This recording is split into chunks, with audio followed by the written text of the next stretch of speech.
estava lendo um livro de Marco Aurélio e uma parte em específico me chamou muita atenção.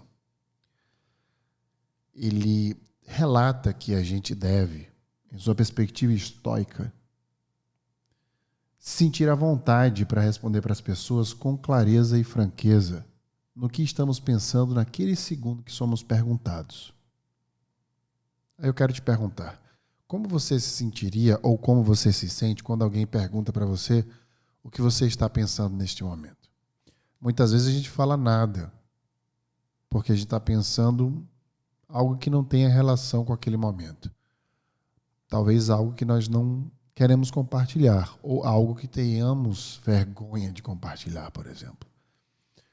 O mais incrível desse exercício é que inicialmente eu pensei, por que eu teria que me sentir confortável de dizer para qualquer pessoa aquilo que eu estou pensando? Muitas vezes eu vou pensar coisas que não são dividíveis, inclusive compartilháveis, inclusive a própria psicologia traz isso. Pessoas honestas demais demonstram distúrbio social. A gente precisa ser melindrado, ter um nível de compreensão social para não impactar tanto a vida das pessoas e a nossa própria vida. Foi aí que eu tive um insight sobre a verdadeira filosofia por trás desse pensamento de Marco Aurélio. O que Marco Aurélio quis dizer sobre estarmos à vontade para falar para qualquer pessoa o que estamos pensando naquele momento, caso perguntado, é que não necessariamente a gente precise abrir tudo que a gente pensa, mas doutrinar o nosso pensamento, para que sempre que a gente tiver um pensamento que seja vergonhoso de ser compartilhado, a gente possa repensá-lo. Essa doutrina ela vai se propagando. Isso chama-se maturidade emocional. Quando a gente pensa algo e doutrina o nosso pensamento, que aquele pensamento não é correto, não deveria existir, a gente vai criando caminhos para que o nosso raciocínio lógico possa nos dar uma resposta mais rápida sobre aquilo que devemos pensar. É como quando nós somos homofóbicos, gordofóbicos, racistas no nosso pensamento. E aí tem um delay entre o que você pensa sobre uma pessoa que você vê versus o que é ideal e o que você deve pensar sobre ela. É neste delay que Marco Aurélio se refere que nós deveremos nos doutrinar. Quanto mais você doutrina e repensa a estrutura do seu próprio pensamento, mais você alimenta o seu raciocínio lógico e melhor você se torna como pessoa. Esta estrutura filosófica de pensamento me traz um outro pensamento. Um questionamento que eu faço para você agora para saber se realmente você está tomando as decisões certas sobre a sua vida. Será que a sua vida está indo para a direção correta? E se não está, será que você está tomando as decisões coerentes, desde o seu pensamento até o seu comportamento, para que a sua vida consiga ir para este caminho que você deseja? Essa estrutura precisa ser repensada. É por isso que no No Rain Again Cast de hoje, nós vamos repensar a nossa vida.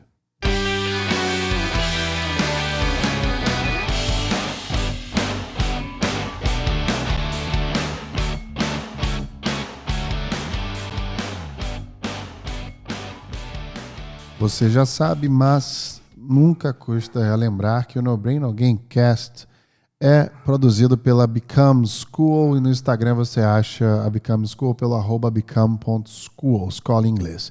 Eu quero lembrar que esta semana, especificamente, nós da Become estamos abrindo um curso gratuito de neurostorytelling para aqueles que querem se comunicar, se posicionar, se expressar melhor na vida, não apenas com o que fala, mas com o que pensa, com como se posiciona. Então, gratuito, aberto para todo mundo aí, uma chance para começar o ano pós-carnaval com a fala alinhada com o pé direito e um posicionamento que você busca enquanto profissional. Marco Aurélio trouxe para a gente esse presente de pensamento estoico, que é uma linha de segmento filosófico perfeito, que fundamentou a melhor, na minha visão, a partição da psicologia, ou seja, movimento psicológico, que é a TCC, Terapia Cognitiva Comportamental, que é forjada pelo behaviorismo e se baseia em evidência científica. E para isso eu vou usar muito esses elementos dessa ciência para que você possa pensar e repensar a sua vida, porque eu faço muito esse tipo de exercício. Muita gente para no passado e nos trata como se a gente também tivesse parado nesse mesmo passado e age no futuro em detrimento de decisões do presente, pensando na vida sempre de forma linear. Hoje eu quero que você repense essa linearidade da vida, porque ela não existe. Nós estamos acostumados a trocar sempre o conforto pelo status. Então vamos começar por aí.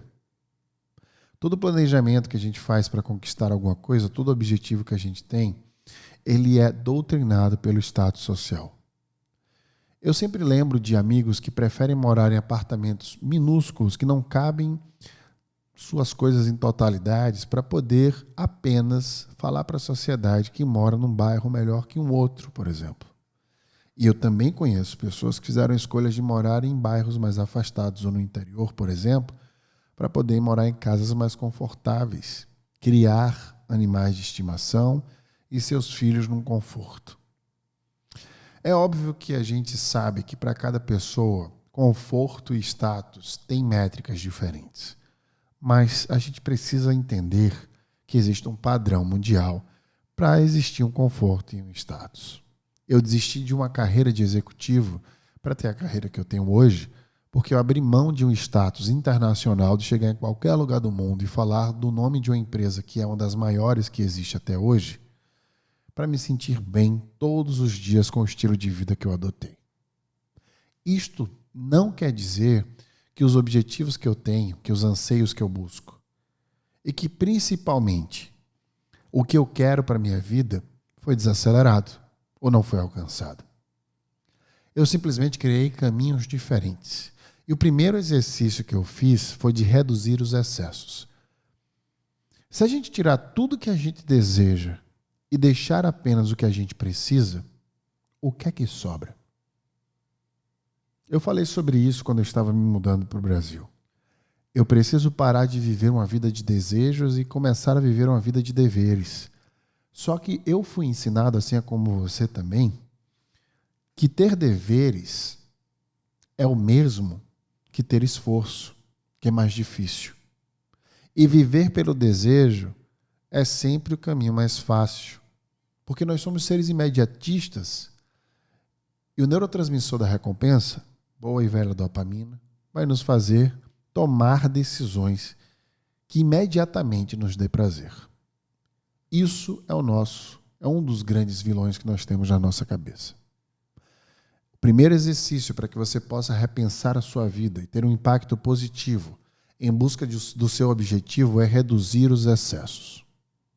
Quando você reduz o excesso, quando você entende que tem que tirar tudo aquilo que é um desejo apenas para a amostragem social, a gente começa a enxergar que dentro desse objetivo existem pequenas metas menores, que são nossos deveres, que precisam ser atingidas para que possamos atingir uma meta maior de status.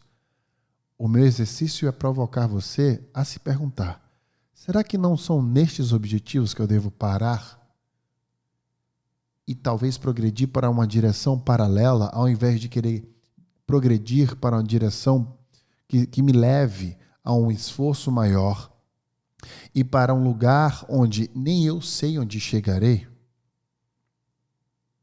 Eu gosto sempre de desenhar a vida por sensações. Eu sempre penso, o que é que eu sentiria tendo um barco motorizado que uma canoa não me daria? Isso é uma filosofia para pensar. Mas o que é que eu busco tendo um barco motorizado? O que é que eu busco tendo um som que me dá uma altura enorme quando eu ligo ele? Será que eu estou fazendo investimentos nas coisas certas que me trazem a longo prazo um estilo de vida que é prazeroso a maior parte do tempo, ou eu quero maximizar de forma desesperada aquilo? Rir de tudo é desespero. Essa frase é muito marcante, porque parece que a gente quer sentir prazer em absolutamente tudo que a gente faz. Porque o sentido da vida, já diriam os naturalistas, é reproduzir e sobreviver. E tudo que fazemos que reproduz e sobrevive dá prazer. Porque prazer é um estímulo de sobrevivência. Ele existe para isso, para nos motivar a viver. Mas quando a gente fica escravo do prazer, a gente deixa de viver e começa a sobreviver. Porque a gente começa a criar estruturas de esforços maiores do que o necessário, achando que a gente vai gozar daquilo no final da vida. E entra uma após outra estrutura que nos leva ao esgotamento. E essa sensação de prazer contínuo nunca chega. Como estão as tuas ligações com pessoas que você sabe que importa para você? Como você se relaciona com elas e com qual frequência? Porque se tudo que você faz para buscar o seu objetivo está te afastando dessas pessoas, qual é o sentido deste objetivo real? Você vai compartilhar essa conquista com quem? Quem vai viver junto com você? Quem vai te ajudar? Quem vai te dar suporte? Quem vai sorrir e chorar com você? Por que a gente precisa sempre acreditar que existe um momento onde a gente precisa investir em esforço para ter um resultado maior no final? Eu sempre morei em lugares onde, nos últimos 10 anos, onde normalmente as pessoas eram mais velhas do que eu. Eu lembro que eu falava isso muitas vezes na Califórnia. A maioria das pessoas que moram no lugar que eu moro eram mais velhas. E eu falava isso para todo mundo. E era uma casa super aconchegante que eu morava. E aí, um certo dia, eu conheci um vizinho que tinha um Golden, que toda vez que viajava, ele era canadense, pedia para a gente cuidar da Golden dele. Uma vez eu perguntei para ele, por que você mora aqui? Ele falou, porque era o sonho da vida dele e ele trabalhou a vida inteira para poder se aposentar junto com a esposa e para morar ali. A esposa dele, infelizmente, faleceu durante essa minha estadia na Califórnia. Ele passou a viajar um pouco mais para visitar o filho no Canadá. A Daisy, que é a Golden dele, estava bem velhinha, inclusive, não tinha mais saúde para viajar. E a vida desse senhor me fez questionar, será que a gente precisa disso? Trabalhar a vida inteira para finalmente conquistar um sonho que a gente tem compartilhado com alguém e, de repente, a pessoa se vai. E aí eu começo a despertar que quero visitar meu filho mais vezes, quero fazer mais coisas que eu não fiz porque o trabalho não me deixou. Você passa mais tempo produzindo ou usufruindo das suas recompensas? E quando eu falo usufruir, é que você ganha um salário para ter um padrão de vida. Você usufrui desse padrão de vida todos os dias?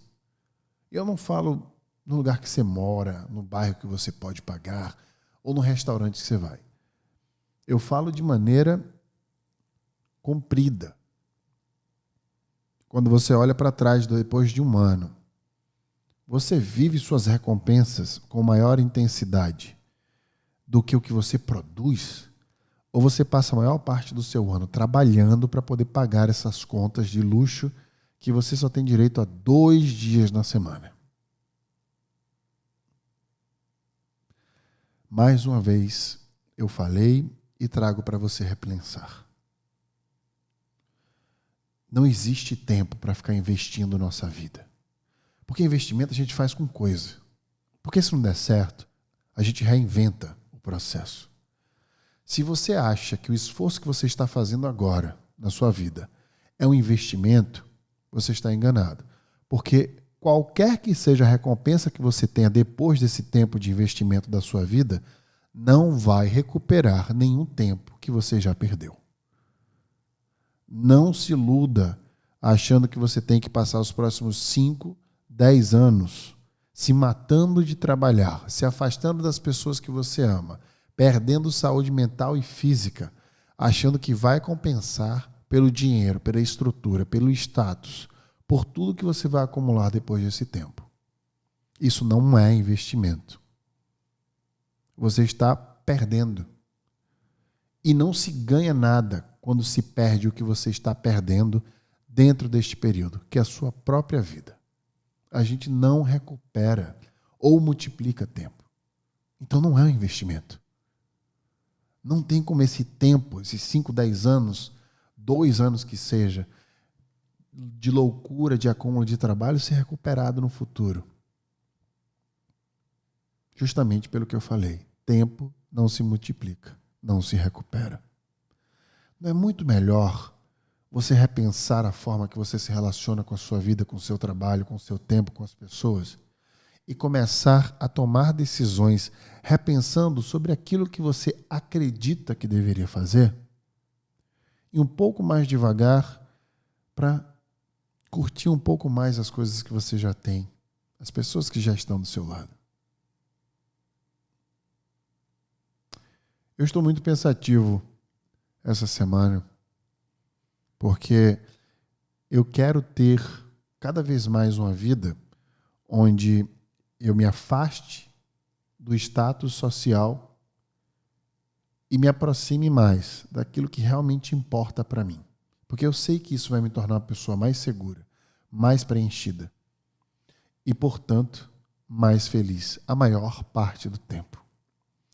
É uma grande lição sobre tudo que eu aprendi que eu quero passar para você agora. Quando a gente tem uma vida e quer construir algo significativo dessa vida e deixar um legado, a gente tem que pensar que só é possível construir alguma coisa e deixar algum legado se a gente fizer decisões que são admiráveis. E para que a gente possa fazer decisões que são admiráveis, a gente precisa envolver outras pessoas. Você pode muito bem admirar alguém que conquistou grandes riquezas. Mas as pessoas que você mais vai admirar são as pessoas que mais estão próximas de você. E normalmente é uma gentileza que elas fazem, é uma personalidade que elas têm, ou um carinho, cuidado que teve a vida inteira com você. Porque o que importa mesmo de todas as decisões que você possa tomar da sua vida é a forma que você trata as pessoas que estão ao seu redor. Porque isso é o que determina o legado que você vai deixar. Não adianta você conquistar coisas grandes, com retornos financeiros maiores ainda, se você não sabe nem tratar bem o seu porteiro, seu motorista ou as pessoas que trabalham com você. Olhe para o seu redor. Olhe ao seu redor. Olhe para as pessoas que estão com você agora. Olhe o que você mais admira nelas. Liste essas admirações. E entenda o que Epiteto já falou. Que a riqueza não consiste em ter grandes posses, mas em ter poucas necessidades.